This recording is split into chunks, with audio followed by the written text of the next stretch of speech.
Exercise 1.1 question number 4 chapter 1 real numbers 10th class math. Use Euclid division lemma to show that the square of any positive integer is either of the form 3m or 3m plus 1 for some integer m. उन्होंने any positive integer ही किया है, कोई odd even की गल नहीं की.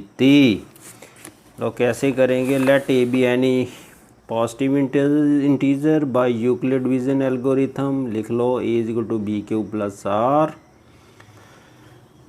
इत्थे b की वैल्यू आपां 3 लैनी है क्योंकि इसने लिखा हुआ है जहाँ 3 है ना, 3m प्लस 1 लिखा है, इसलिए हमने वैल्यू इसकी 3 ले ली.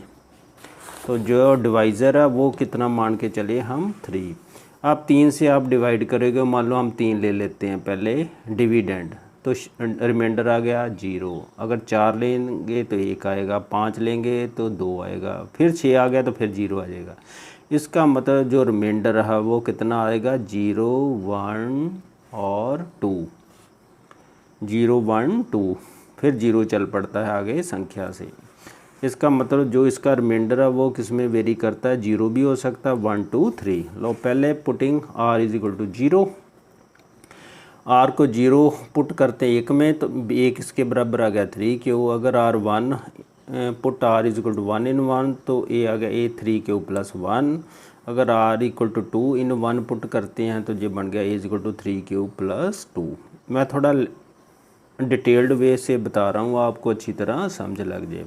अब इसको स्क्वायर करते हैं. स्क्वेयरिंग 2 से लिखा हुआ है स्क्वायर, तो हमने स्क्वायर कर दिया. A square is equal to 3 q का होल स्क्वायर, दोनों साइड पे स्क्वायर होगा. जहाँ ये आ गया 9 क्यू स्क्वायर 3, इसको फैक्टराइज कर लो. 3 इंटू 3 क्यू का स्क्वायर, ये 3 क्यू स्क्वायर को क्या लिख दो? m. Therefore equal to 3m की फॉर्म बन गई. यही उसने पूछा. अब स्क्वेयरिंग 3 को भी चेक कर लेते हैं. इसको भी स्क्वेयर कर लो. ए स्क्वायर 3 क्यू प्लस 1 का होल स्क्वायर, ये फार्मूला a प्लस बी का होल स्क्वायर आपको पता है, a square plus 2ab plus b square होता है. जहाँ मैंने फार्मूला लगा दिया है, ये बन गया 9 q square plus 6 Q plus 1. अब इसमें से मैंने 3 कॉमन निकाल लिया, ये बीच में रह गया 3 q square plus 2 Q plus 1 side में रखा मैंने क्योंकि इसकी फॉर्म में बनाना था ना. इसको मैंने m लिख दिया. 3 क्यू स्क्वायर प्लस 2 क्यू किसके बराबर? m. तो ये बन गया 3m प्लस 1, ये फॉर्म में बन गया. अब 4 को स्क्वायर करो, इसको भी स्क्वायर करके चेक कर लेते हैं. स्क्वेयरिंग बोथ साइड्स, ये बन गया a square equal to 3 q plus 2 का होल स्क्वायर. वही फार्मूला लगा लो, यही 3 क्यू का whole square plus 2 into 3 q into 2 plus 2 square. इसको सॉल्व करोगे ये बन गया 9 q square plus 12 q plus 4. 4 को ब्रेक कर दो, इसको लिख लो 3 प्लस 1. इसमें से हम फिर 3 कॉमन निकालेंगे. ये बन गया 3 into 3 q square plus 4 Q plus 1. तो इसको सारे को क्या लिख देंगे? m के बराबर ये लिखा, तो ये बन गया 3m प्लस 1. इसकी फॉर्म में बन गया. यही उसने पूछा है हमें, केडी फॉर्म में? 3m और 3m प्लस 1 की फॉर्म में स्क्वायर आएगा, square of any positive integer. Question number 5 Euclid division lemma to show that cube. अब क्यूब की बारी आ गई है. Cube of any positive integers of the form 9m होगा, जहाँ 9m प्लस 1 आएगा, जहाँ 9m प्लस 8 की फॉर्म में आएगा इसका क्यूब पॉजिटिव इंटीजर का. लो इसे चेक करते हैं. Let a be any positive integer by Euclid division lemma. ये आपको पता ही है, a is equal to b q plus r, 0 less than equal to r less than b. जहाँ भी b हमने 3 ही लिया है. अगर 8 ले लेते हैं ना, इसमें लिखा हुआ है ना इसने 9, तो 9 ले लेते फिर तो वैल्यू बहुत ज़्यादा बन जानी थी, क्वेश्चन लेंथी हो जाना था. इसलिए b को 3 ही लिया है, इससे ही पर्पज़ सॉल्व हो जाएगा. a is equal to 3 q plus r. ਹੁਣ r की वैल्यू किस में रहेगी? 0 1 2 रहेगी, जैसे पिछला क्वेश्चन किया हमने. लो पहले आर को 0 पुट किया 3 क्यूब बन गया, आर 1 पुट किया 3 क्यूब प्लस 1 बन गया, आर 2 पुट किया 3 क्यूब प्लस 2। ये तो पहले जितना ये पहला क्वेश्चन चल रहा था उसमें भी यही ऐसे ही किया था। वहाँ स्क्वेयरिंग की थी, जहाँ हमने क्या करें क्यूबिंग। क्यूबिंग पहले इसको 2 को कर देते हैं, cubing 2 on both sides. A cube is 3 cube the whole cube जे 27 क्यूब। इसका फैक्टर कर लो 27 के, 9 तिया 27 9 3 क्यूब। 3 क्यूब को क्या लिख दो m equal to 9m where m is equal to 3 cube. लो वैसी फॉर्म ही बन गई हमारी, 9m की फॉर्म में कहा था।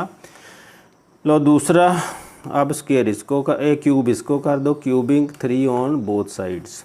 ये बन गया a cube 3 cube plus 1 the whole cube. ये फार्मूला आपको पता है, ये ए प्लस बी का whole cube, a cube plus b cube plus 3 a square b plus 3 a b square.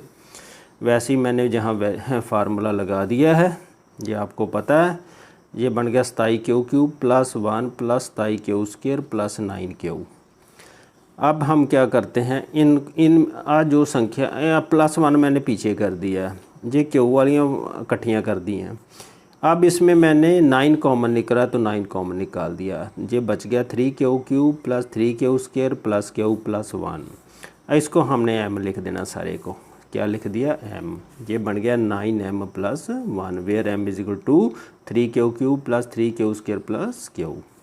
यही फॉर्म बन गई 9m प्लस 1 भी उसने कहा, जहाँ देखो उसने कहा है 9m प्लस 1, ये भी आ गई। अब ये रह गई 9m प्लस 8, इसको भी चेक कर लेते हैं। अब इसको क्यूब करेंगे, 4 वाले को 3 क्यूब प्लस 2, इसको cubing on both sides. A cube is equal to 3 cube plus 2 का होल क्यूब। यही फार्मूला लगा देना है, तो ये फार्मूला लगा दिया 3 square b plus 3 a b square a b square a cube plus b cube वाला। ये बन गई मेरे को ये टर्म्स आ गई हैं। अब मैंने 8 इसको पीछे लिख दिया। अब मैं तीनों इकट्ठी कर दी, 27 cube plus 54 Q square plus 36 Q है 36 क्यू प्लस 8। अब इसमें से मैंने 9 कॉमन निकाल दिया, 9 into 3 q plus 6 q square plus 4 q आ गया प्लस 8, ऐसे लिख दिया। इस सारी रकम को मैंने क्या लिख दिया m, 9m plus 8 where m is equal to 3 cube plus 6 q square plus 4 q. ये 9m प्लस 8 की फॉर्म में क्यूब आ गया, किसका, जो उसने नंबर दिया था पॉजिटिव इंटीजर का क्यूब।